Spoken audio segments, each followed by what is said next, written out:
Nesta noite de mais um pulsar do coração, a nossa reunião habitual à sexta-feira no CCVA Lisboa, onde tiramos sempre um tempo para oração, para louvor e adoração, onde procuramos que mover profético possa acontecer.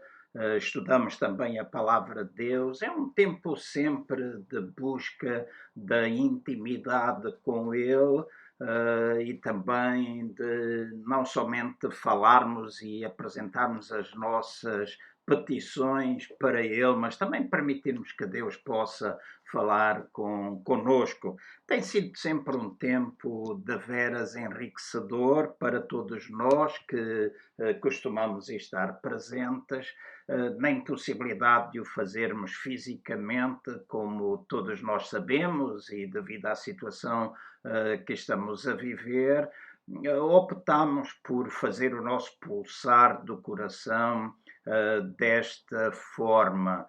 Então é com alegria que eu dou bem-vindo a todos aqueles que agora me estão a escutar.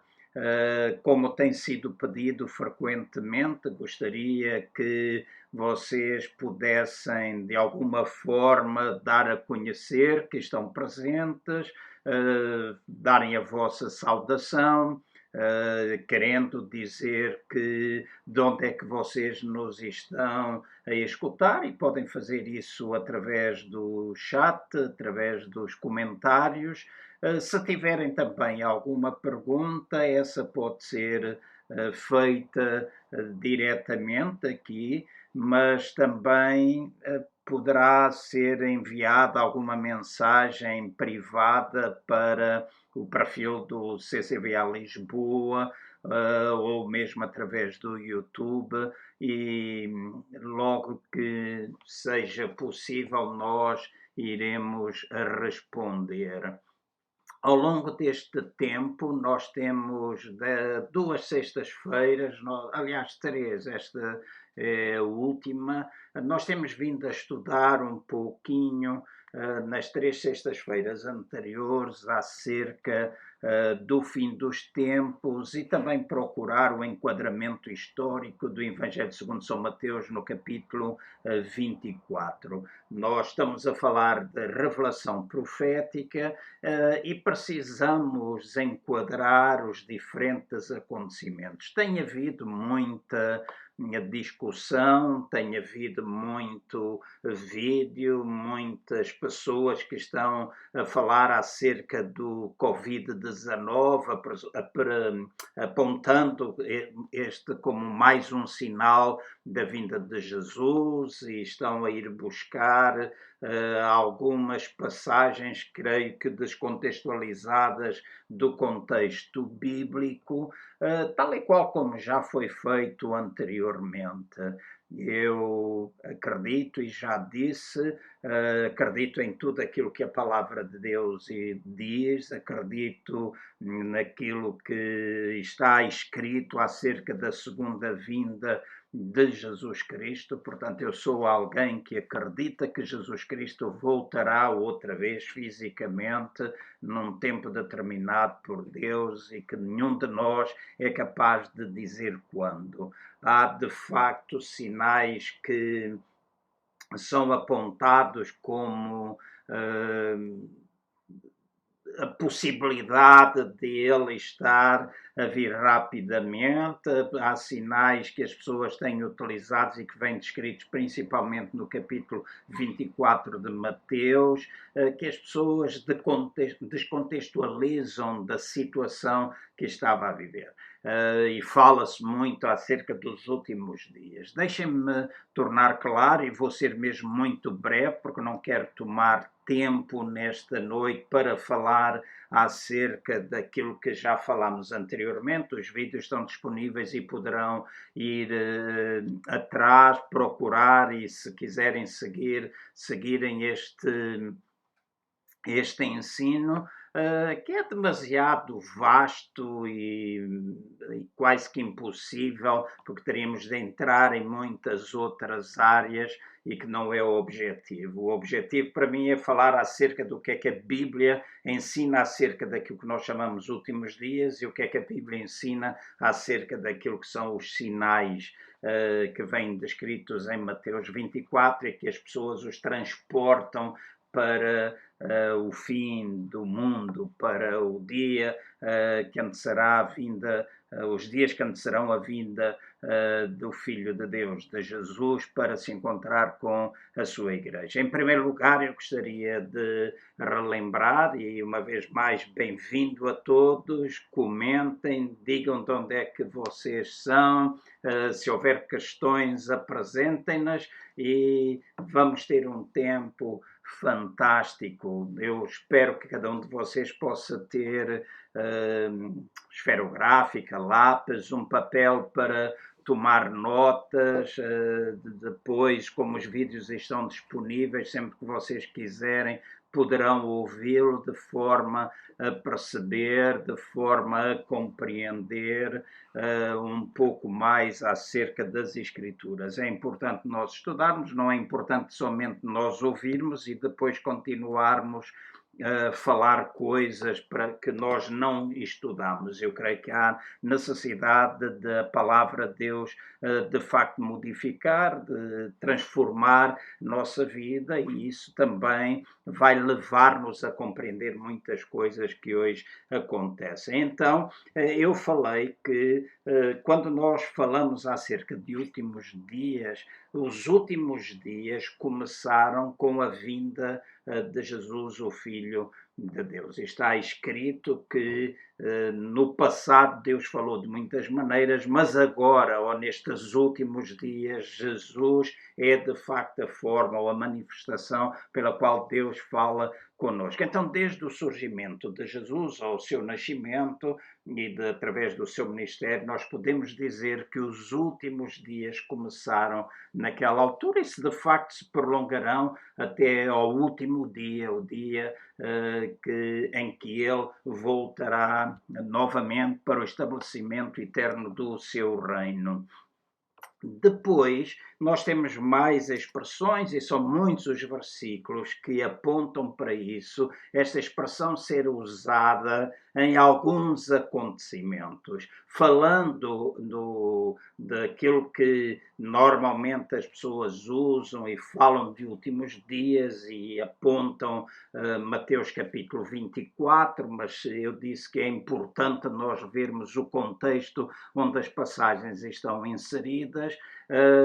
Os últimos dias que se refere, Mateus capítulo 23, principalmente Mateus 24, que é o capítulo mais usado, e está a referir-se aos últimos dias da velha aliança. Portanto, a cidade de Jerusalém iria ser destruída, os seus muros derribados, o templo iria ser deitado abaixo e Jesus está a falar nestes capítulos, neste sermão, ele está a falar acerca desses últimos dias, os dias que acontecerão, os últimos dias que antecederão o fim, ou antecederiam o fim da velha aliança para o estabelecimento de uma nova aliança. Uma nova aliança que foi estabelecida a partir do momento em que Jesus Cristo morreu e ascendeu aos céus para estar assentado à direita de Deus, o Pai, e foram dias que depois iniciaram outro capítulo de últimos dias, não é? Iniciaram e que de facto se prolongarão até à vinda dele, como eu já expliquei. Houve ali um período entre a sua morte e ressurreição e até a altura em que o templo foi destruído, foi um período de transição, vamos dizer assim, mas é uns últimos dias ou o início de uma nova aliança consumada ou inaugurada em toda a sua especificidade, porque durante um tempo, até à destruição do templo, ainda eram feitos sacrifícios e seguido uma série de rituais que eram pertença ou estavam associados a uma velha aliança. Então, uma nova aliança que foi estabelecida a partir desse momento, a partir do ano 70, quando o templo e a cidade foram destruídos. Depois, no capítulo 24, nós falamos acerca de alguns sinais, ou Jesus falou acerca de alguns sinais, e eu tive a oportunidade em 2 sextas-feiras de vos falar acerca desses sinais ligados ao fim da velha aliança, uns sinais que apontavam para aquela geração. Tanto no capítulo 23 como no capítulo 24, nós temos 2 versículos onde dizem: não passará esta geração sem que todas estas coisas aconteçam. Então, Jesus estava a referir-se a uma geração específica, a um tempo específico, onde ele dizia: nada destas coisas deixará de acontecer dentro desta geração. Nós falamos acerca dos diferentes sinais que vêm descritos no capítulo 24. Nós falamos acerca disso, complementamos com o livro de Flávio Josefos e História dos Hebreus e também a Guerra dos Hebreus, são livros escritos por Flávio Josefos, um historiador que viveu naquele tempo e que sobreviveu e trouxe depois relatos. Esses são livros conhecidos, disponíveis ainda hoje, e que será interessante nós podermos adquiri-los para estudar e perceber um bocadinho mais acerca disso. Então, nós falamos acerca de que todos esses sinais descritos no capítulo 24 foram sinais que já tiveram o seu lugar naquela geração e no fim da era ou fim da velha aliança. Não significa que muitos destes sinais não tenham continuidade, tal e qual como já aconteciam mesmo antes de Jerusalém ter sido destruído, o templo ter sido derrubado, já antes acontecia. Já na velha aliança fala acerca de terremotos, a velha aliança, o Velho Testamento está cheio de relatos de nações voltarem-se contra nações, guerras, está cheio disso, não é? Então estes acontecimentos continuarão a existir, mas é importante colocá-los dentro da história. E Mateus, no capítulo 24, estes sinais estão enquadrados, de facto, em acontecimentos ou sinais daquilo que iria acontecer naquela geração. Portanto, não vou continuar a falar acerca destes sinais. Hoje eu quero terminar com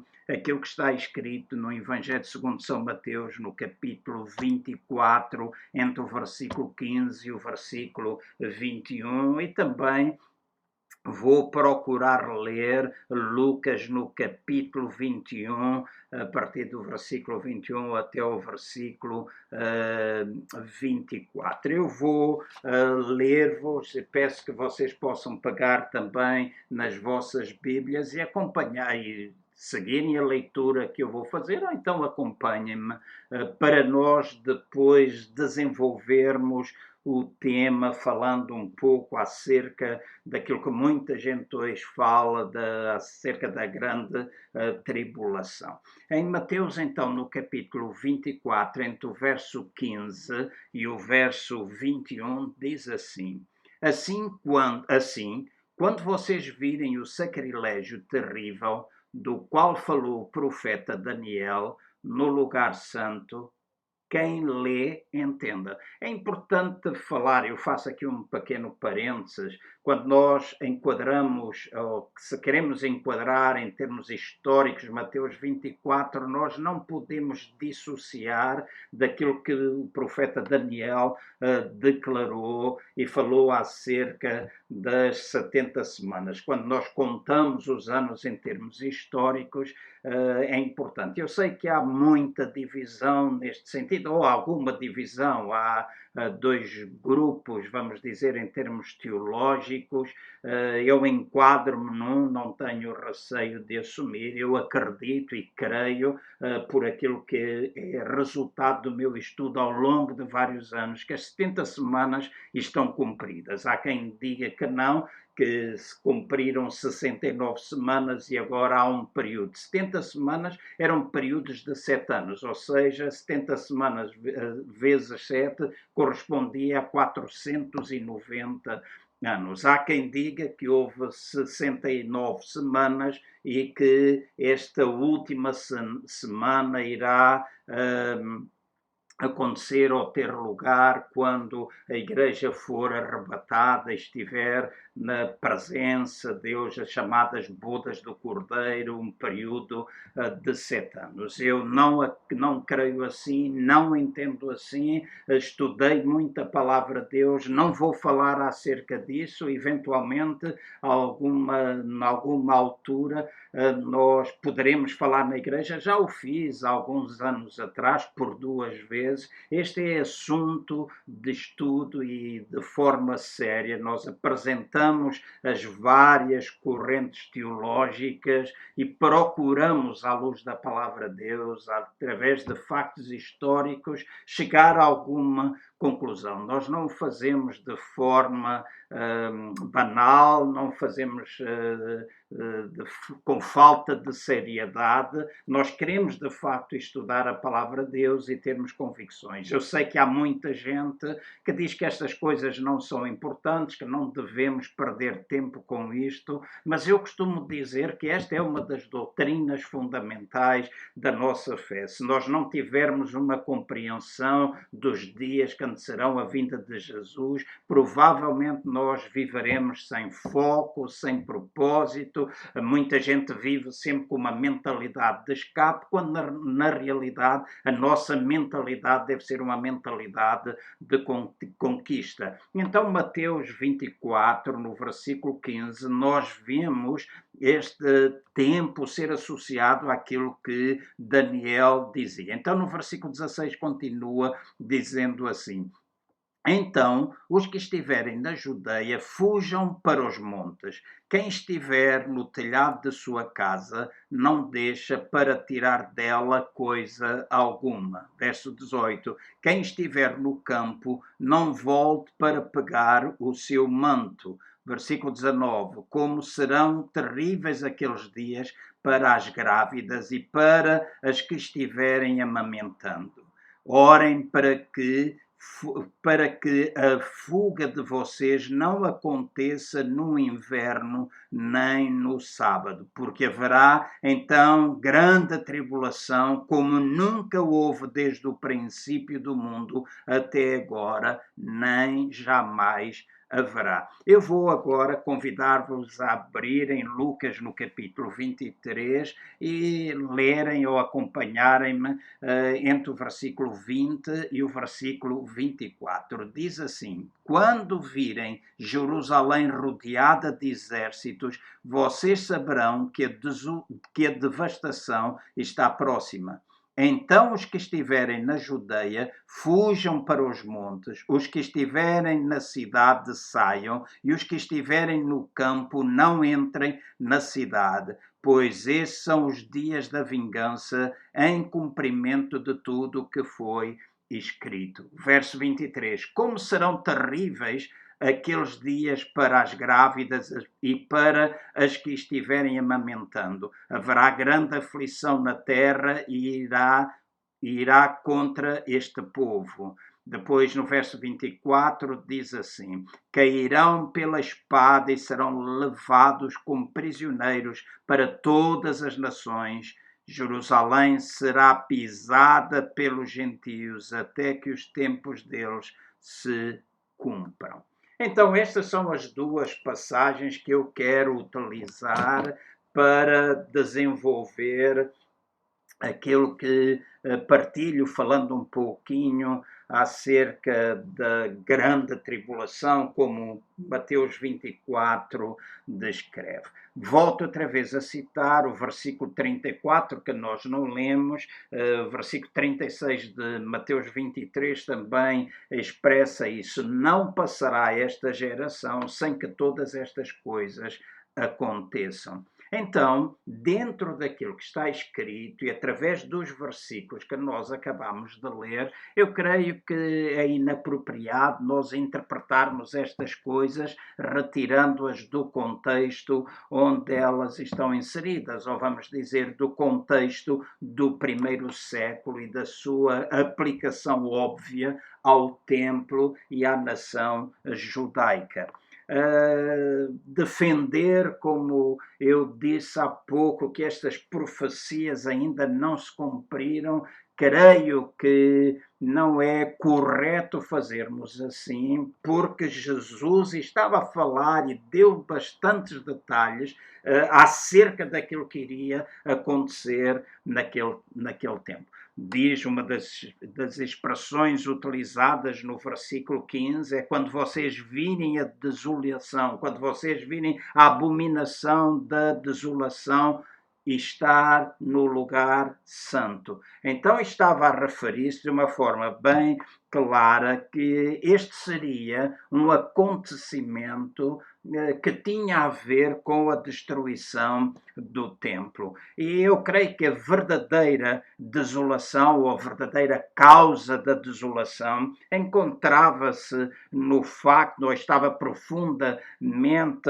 ligado ao facto da fornicação espiritual dos judeus, especialmente porque eles rejeitaram o Messias. Realmente eles rejeitaram Jesus, o Filho de Deus. E a verdadeira causa da desolação está ligada a isso, a essa fornicação espiritual, a essa rejeição do Messias. Entre o versículo 16 e o versículo 20, fala acerca de todos aqueles que estavam na Judeia, que deviam fugir para os montes. Quem estivesse no telhado não devia descer à sua casa para tomar dela alguma coisa. Quem estivesse no campo não deveria voltar atrás para buscar as suas vestes. E depois diz assim: mas ai das grávidas e de todas aquelas que amamentarem naqueles dias, orai para que a vossa fuga não aconteça no inverno nem no sábado. Estes são versículos claros e está a falar para um povo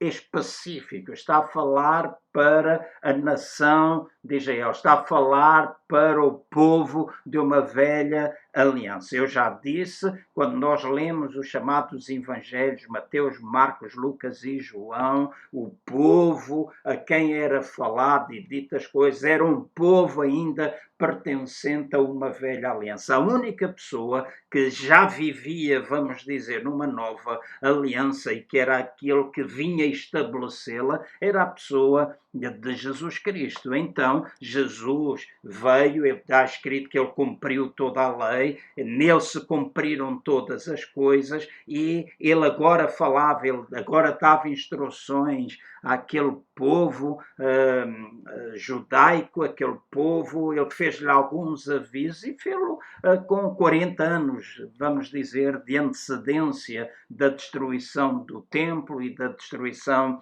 da cidade. Então está escrito aqui que quando a desolação do templo era evidente para os cristãos, ainda a viver em Jerusalém, é o que está escrito no capítulo 24, entre o verso 16 e o verso 20, diz: quando a desolação fosse evidente para os cristãos ainda a viver em Jerusalém, era tempo de eles partirem para as colinas, era tempo de eles partirem para os montes. E depois ele cita, de alguma forma, esta palavra citada, ou estes versos citados acima, estava a falar um pouco da situação da vida do primeiro século ainda em Israel. Lucas, no capítulo 21, o verso 20 e o verso 21 diz-nos que o sinal de aviso a respeito da desolação que se aproximava era Jerusalém cercada de exércitos.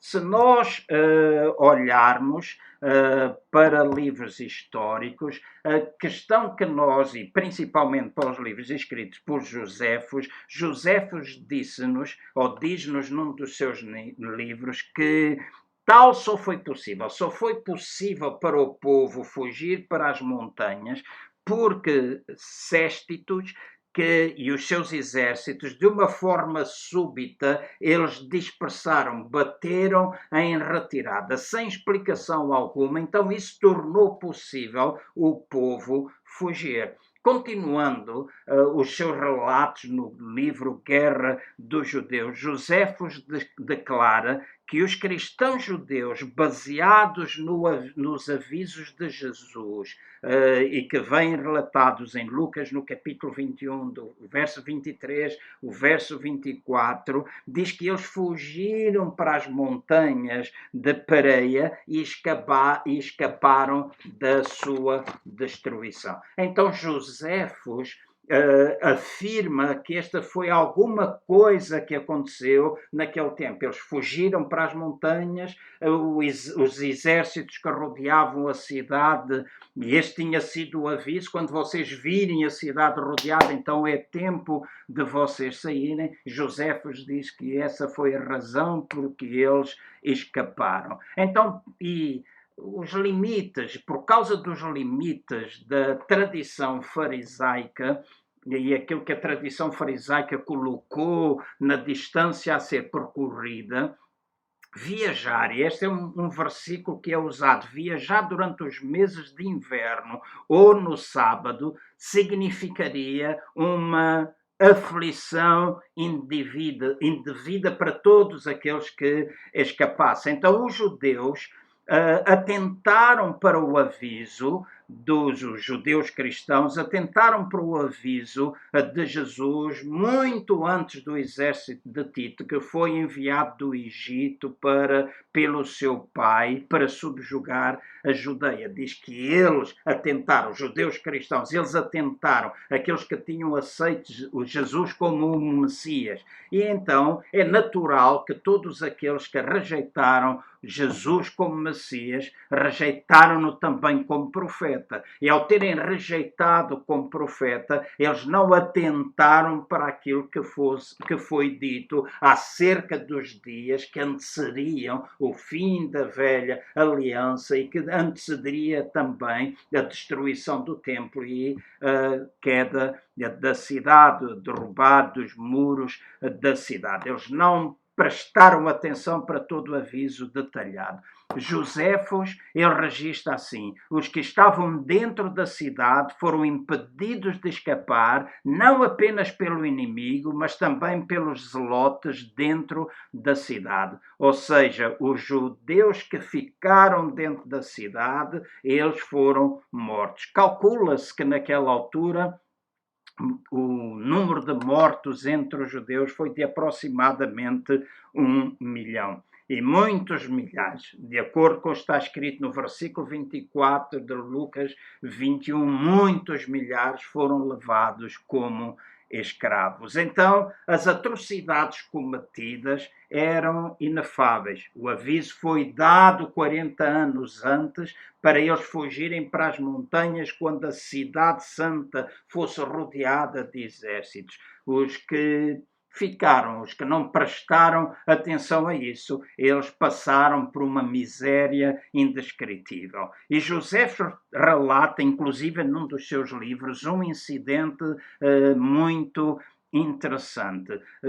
Josefos diz assim: havia uma Maria, filha de Eleazar, ilustre pela sua família e bens. Ela, tendo sido despojada e saqueada pelos soldados de todas as suas posses, em necessidade e fúria, matou o seu próprio bebê e, tendo-o cozido, devorou metade dele, cobrindo o resto, guardou para uma próxima vez.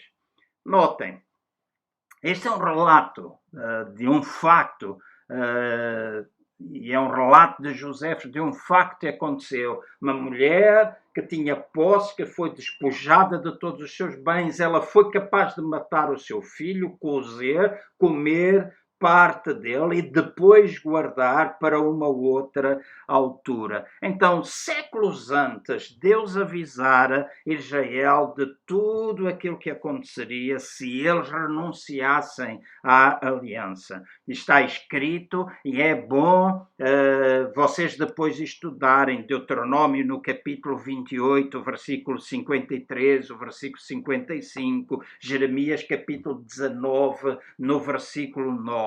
Eu vou simplesmente citar um verso que diz assim: comerás o fruto do teu ventre, a carne de teus filhos e filhas, que o Senhor teu Deus te houver dado, por causa do cerco e da angústia com que teus inimigos te apertarão. Então, anteriormente havia sido profetizado acerca de acontecimentos como estes. Então, muitas pessoas preferiram a morte a submeterem-se à aflição trazida pelo exército romano. Está escrito em Lucas, no capítulo 19, o versículo 43 e o versículo 44 diz assim: dias virão sobre ti em que os teus inimigos te cercarão de trincheiras e sitiarão e te apertarão de todos os lados. Derrubar-te-ão a ti e a teus filhos que dentro de ti estiverem.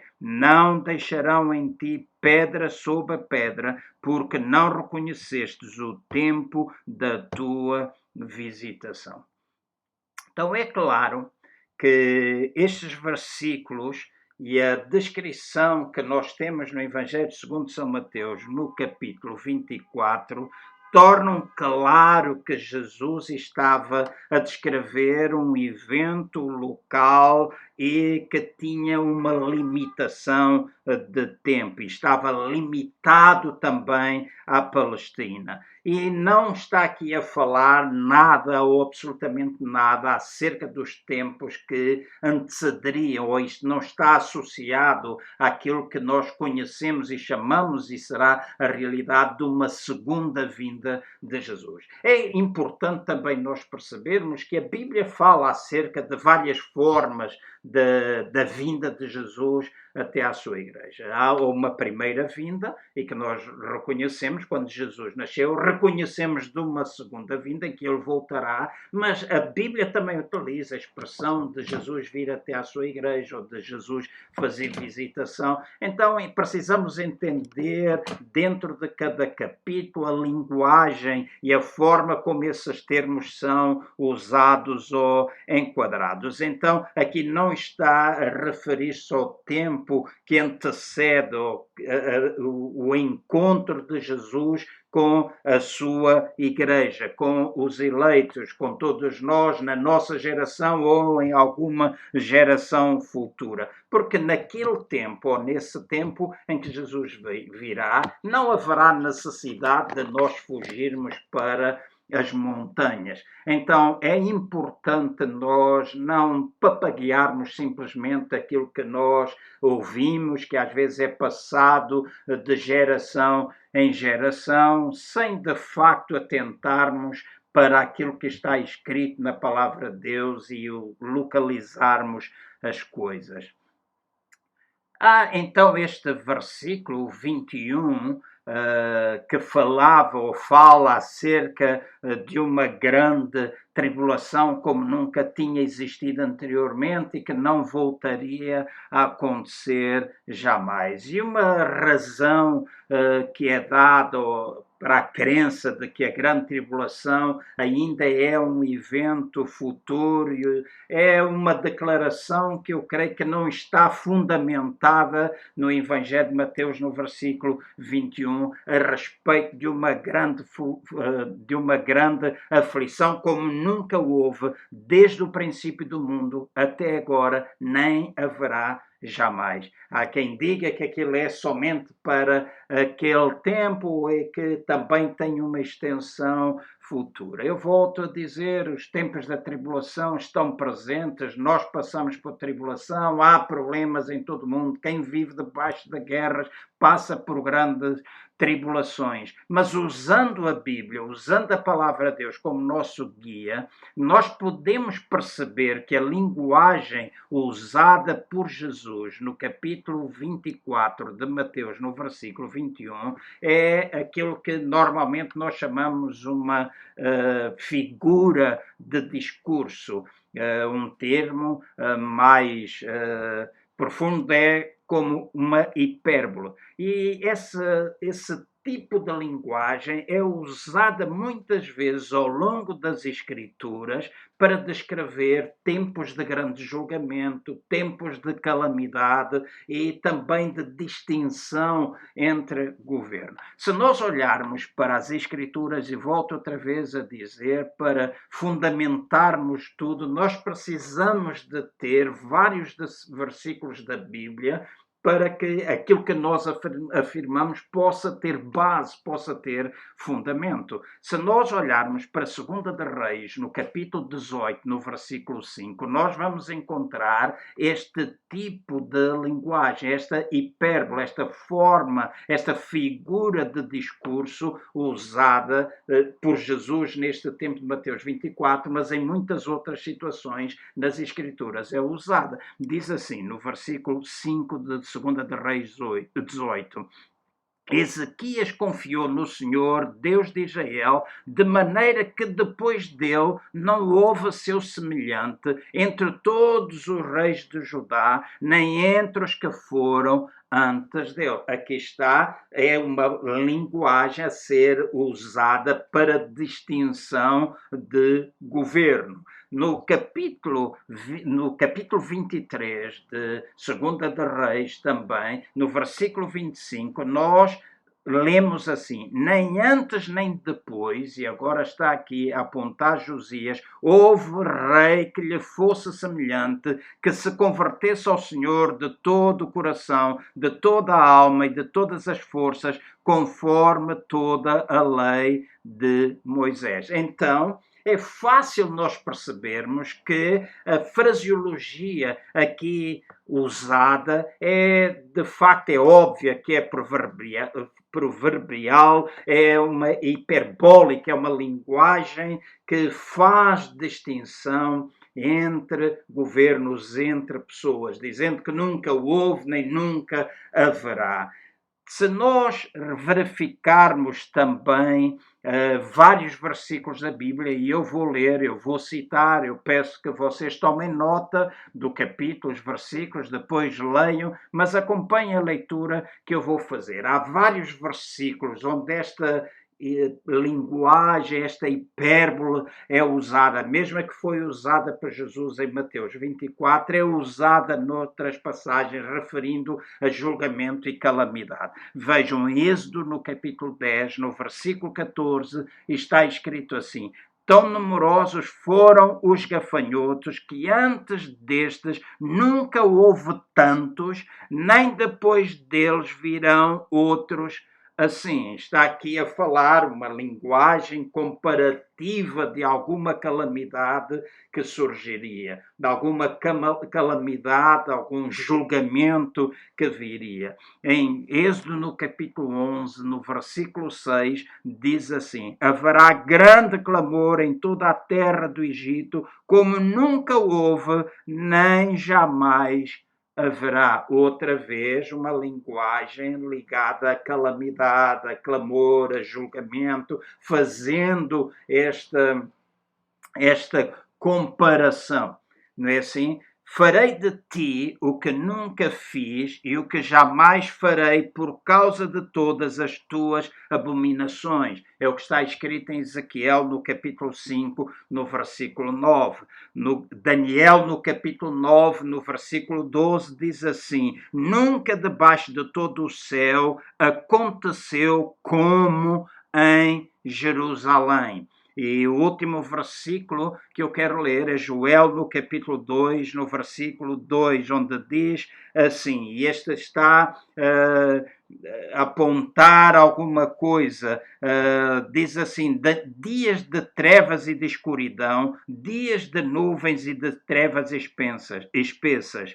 Como a alva espalhada sobre os montes, vem um povo grande e poderoso, qual desde o tempo antigo nunca houve, nem depois haverá, pelos anos adiante, de geração em geração. Então aqui está a utilizar uma linguagem figurativa, uma hipérbole, uma linguagem de discurso, uma figura de discurso em todos estes, porque vários versículos falam nunca haverá, mas depois aconteceu. Então há coisas que são usadas de uma forma hiperbólica, são uma linguagem que a Bíblia utiliza muitas vezes. Então a questão que eu ponho é: nunca houve tribulações maiores do que aquela?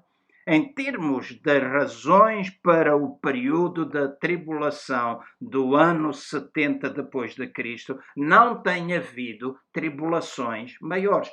Não houve nunca uma tribulação tão grande como aquela que foi descrito no período do ano 70 depois de Cristo. Quando nós falamos acerca da tribulação dos judeus experimentados noutros países, não está a ser descrito aqui. Diz que o facto de Hitler, e todos nós conhecemos o Holocausto, tudo aquilo que aconteceu, o facto de Hitler matar 6 milhões de judeus não aconteceu na terra de Israel.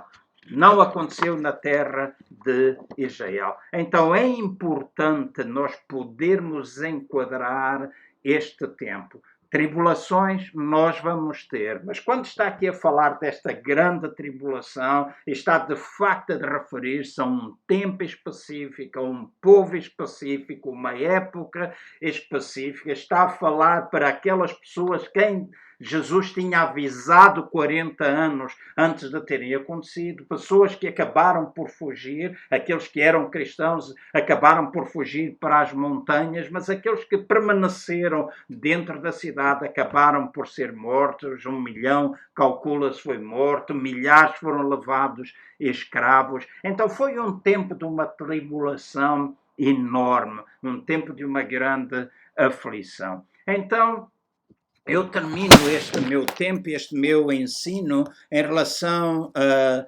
este aspecto da grande tribulação. Como eu disse, é a última sexta-feira que falarei acerca destas coisas. Há muitas outras passagens, muitos outros aspectos que são utilizados, como o milénio, como arrebatamento, como muitas coisas que têm a ver com uma interpretação, uma revelação profética, o livro do Apocalipse, as coisas que ali estão descritas, a quem refere, quem não refere, mas deixem-me simplesmente dizer assim: nós teremos problemas, nós continuaremos a ter coisas a acontecerem como esta do Covid-19, mas eu gostaria de animar e fortalecer os irmãos com estas palavras. E essa é a minha crença, essa é verdadeiramente aquilo que eu acredito. E alguma coisa que, quando acontece conosco, nós precisamos guardar e preservar. Ao longo da história da Igreja, principalmente o avivamento de Azusa Street, aquilo que trouxe uma renovação espiritual, o dia de Pentecostes, o avivamento de Azusa Street em 1904, e que infelizmente nós não soubemos preservar, nós não soubemos guardar.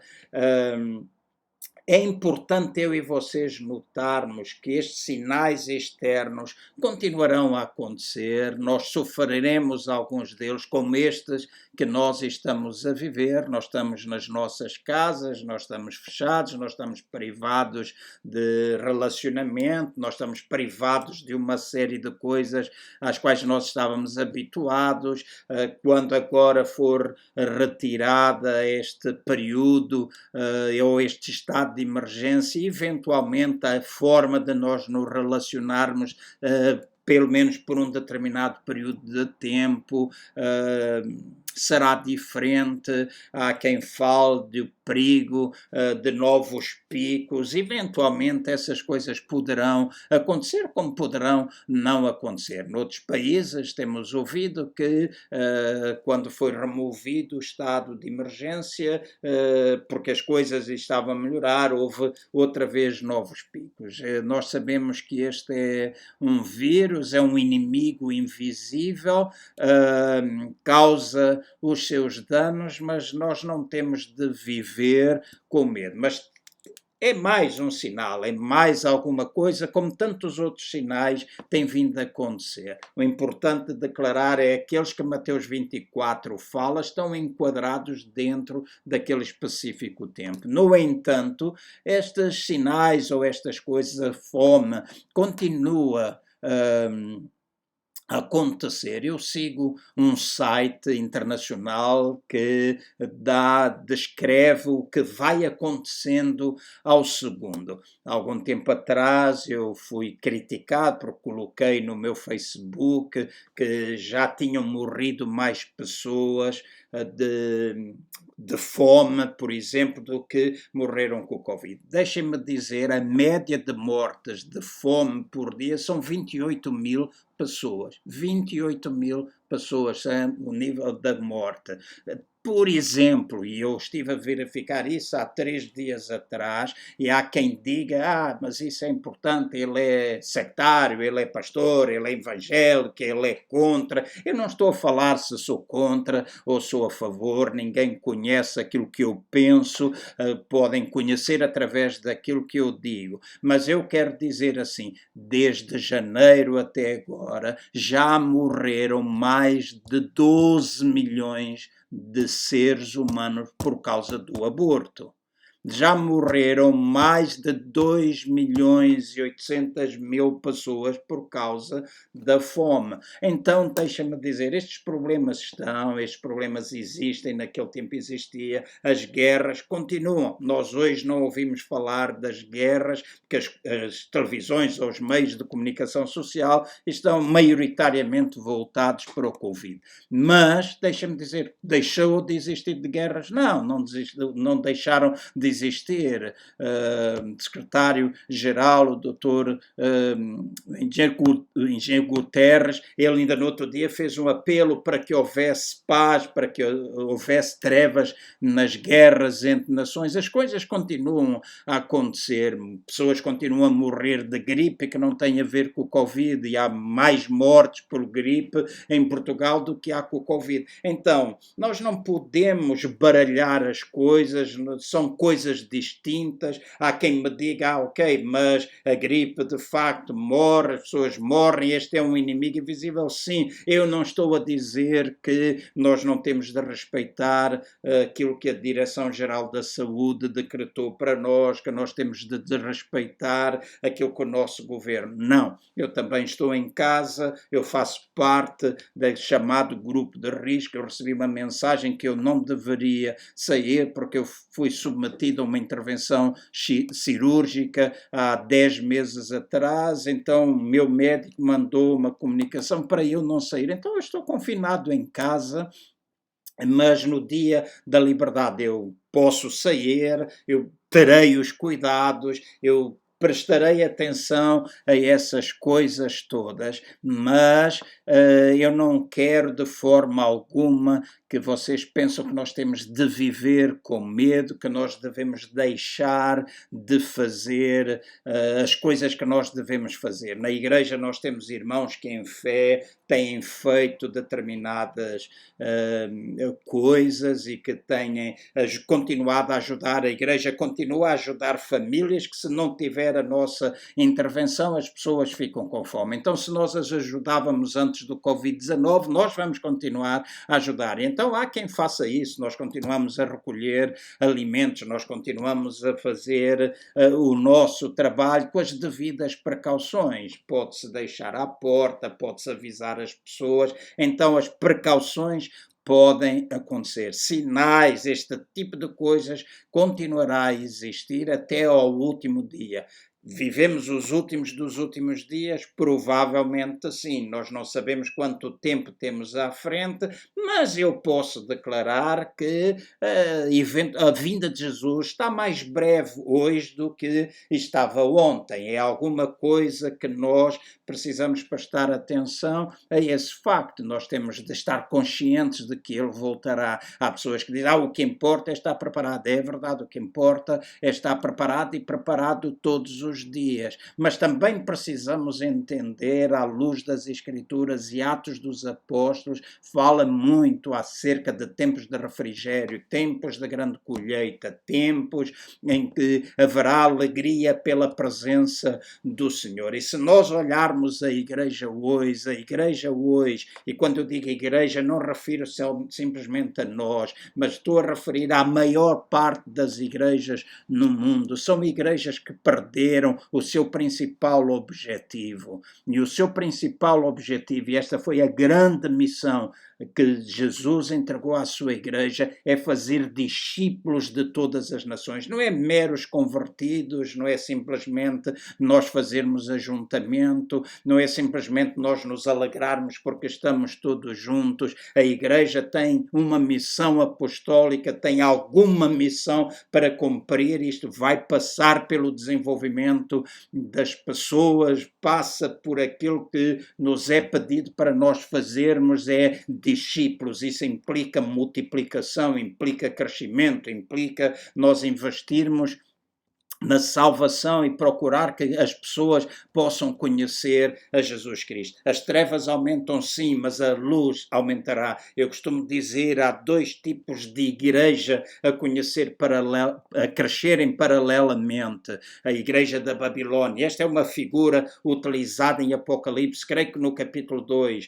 da Babilônia e da Jerusalém. Dois tipos de igreja, não é? E estas crescerão lado a lado, mas é importante que nós, que estamos atentos para o facto de que Jesus voltará, nós precisamos, enquanto igreja, fazer a nossa parte, crer, dar liberdade a Deus se mover, a salvação possa acontecer. A igreja não é um lugar para nós simplesmente estarmos, para termos bons tempos, faz parte, sim senhor, é agradável nós partilharmos, nós termos um aspecto pastoral, vamos dizer, de nos cuidarmos uns aos outros, mas a verdadeira missão está associada à multiplicação e ao desenvolvimento tanto da liderança e com o objetivo de nós deixarmos um legado às futuras gerações, seja quanto elas forem. Eu digo muitas vezes, se os meus olhos não virem, que sejam os olhos das minhas filhas a ver. Se não forem os olhos das minhas filhas a ver, que sejam os olhos dos meus netos. Se não forem os olhos dos meus netos, que sejam os olhos dos meus bisnetos. Mas aquilo que está escrito na palavra de Deus irá ter o seu lugar. Então, interpretemos Mateus 24. Não vamos desprezar o que acontece com o Covid, não vamos desprezar aquilo que acontece à nossa volta. Mudanças podem acontecer no nosso comportamento em muitas situações. Esta noite eu lia alguma coisa relacionada com o facto de que tudo será diferente, que as pessoas agora terão uma maior proximidade, etc. Deixem-me dizer, eu não acredito nisso. Não acredito, a menos que a pessoa mude no seu interior, a menos que a gente se arrependa, a menos que... Mas aquelas pessoas, por exemplo, que nunca se deram, que são incompatíveis, aquelas pessoas que... Eu não estou a dizer ausência de perdão, porque nós podemos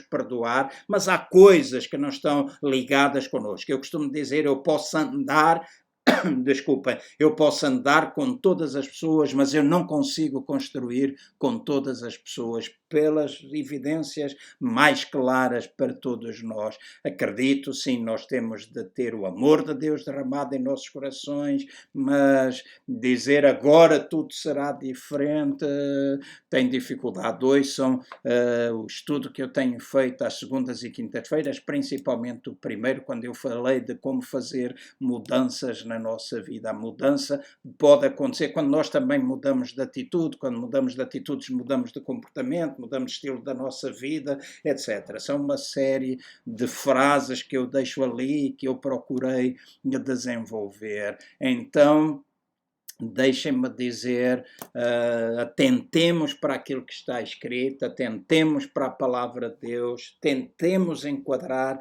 as coisas todas, mas, por favor, não façam Mateus 24 dizer aquilo que ele não diz e retirar daquilo do povo a quem aquilo era expresso. Daniel falava do povo, da nação de Israel, Jesus estava a falar daquele povo específico, naquele tempo específico, naquele período que antecederia a destruição do templo de Jerusalém e da cidade de Jerusalém. Então, enquadremos isso. Não desprezemos, continuaremos a ver sinais como estes até ao dia em que Jesus Cristo voltar. E esse será o último dia dos últimos dias. Então, isso irá acontecer, devemos estar preparados, mas não coloquemos foco nos sinais exteriores, coloquemos foco naquilo que é os sinais interiores. O que é que se está a passar com a sua igreja? Se há tempos de refrigério, se há tempos de grandes colheitas, se há tempo de pregação, de evangelho, etc., e conversão, nós podemos dizer, mas agora está a ser pregado em todas as nações, nunca se pregou tanto através das redes sociais. É verdade, e há muitos lugares onde as pessoas se estão a converter, mas às vezes a internet é usada para disputa das vaidades, demonstração de uma série de coisas. Então, qual é o objetivo? O que é que está... Eu não estou aqui para criticar o A, o B ou o C, estou aqui para falar a palavra de Deus. Então, se alguém utiliza isto para brincar com este e com aquele, ou brincar, ou às vezes até falar a sério porque não tem a qualidade, há gente que é capaz de fazer coisas com muita qualidade, com muita capacidade, outros não terão, mas o importante é que nós usemos estes meios para cumprir aquilo que é o nosso propósito. Então, Deus vos abençoe grandemente e nós iremos dar continuidade ao nosso culto. Na próxima sexta-feira voltaremos a estar juntos e iremos abordar outro tema. Eventualmente, algum dia poderemos gravar sessões acerca da revelação profética que abarca todos estes grandes temas, eventualmente fazê-lo na igreja com bastante detalhe, mas na nossa escola bíblica nós aprofundamos este tema. Também contamos com a colaboração do apóstolo Ted Danson, que nos tem ajudado. Temos gravado uma série sobre revelação profética, Apocalipse, todos estes acontecimentos. Já há cursos gravados e iremos disponibilizá-los a baixo custo. A pessoa poderão ter livros em e-book, alguns deles serão publicados para quem gosta mais de papel, manuais de estudo e o próprio curso em áudio e vídeo. Não vai tardar muito, porque 9 dos 14 cursos já estão gravados, já estão traduzidos, e o primeiro que nós vamos lançar será o Aliança Agora, que fala acerca da velha aliança, nova aliança, e alguns destes assuntos, deste tema, será então todos aqueles que quiserem verdadeiramente, de forma séria, estudar a palavra de Deus, poderão inscrever-se no curso. Eu digo mesmo, terá um custo bastante baixo para que nós possamos disponibilizar ao maior número de pessoas. Mas a produção de tudo tem os seus custos e procuramos que eles sejam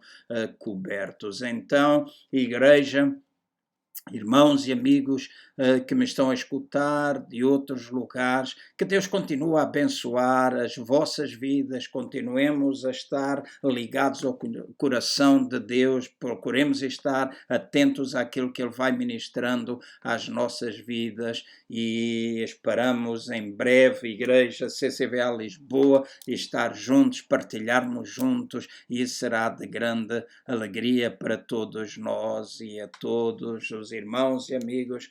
Que a paz de Deus, que excede o nosso entendimento, tome conta dos vossos corações, e que vocês possam verdadeiramente estar tranquilos e descansados. Isto vai passar, nós enfrentamos, sofrendo um pouco, mas nós ganharemos a vitória. A batalha está ganha em Cristo Jesus. Muita bênção de Deus, e vamos continuar com o nosso culto.